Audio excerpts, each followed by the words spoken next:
Zəkat verməyini özünə, canına, malına bir xərc, əldən çıxacaq bir böyük bir şey kimi zənn eləmək. Hansı ki, zəkat malımızın içərisində verilən heç bir şey bizim deyil, Allahındır. Və verilən var da, nə varsa, bu Allah Taala'nın bizə bir imtahanıdır.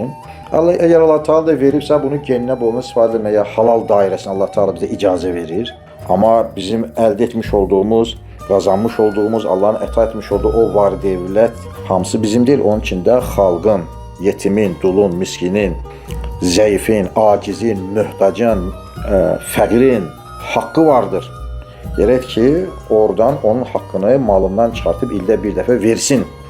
Zəkat bədənin çirkidir, çobanıdır. Görürsən ki, arasında bir yara çıxır, gəlsən həkimə, onun nəşlərlə yardırırsan, müalicə etdirsən, onu bədəndən təmizləyirsən. Zəkat da onun kimdir? O malın içərisində o yaramaz bir şeydir. Onu çıxartmaq lazımdır. O xalqındır, başqasınındır, o bizim deyil.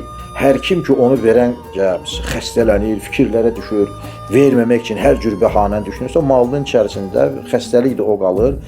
Verməyən o 40-dan 1 və ya 30-dan 1 hər nədirsə, məsəl üçün verilməsi lazım olan. Çünki ticarətin öz qayda qanunu var, malın, qoyunun öz qayda qanunu var, əkin-biçinin öz qayda qanunu var.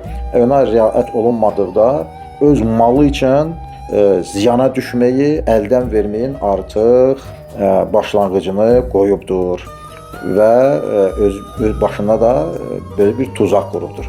Gərək ki, onu versin. Amma nə olur? Verə bilmir. Əli gəlmir.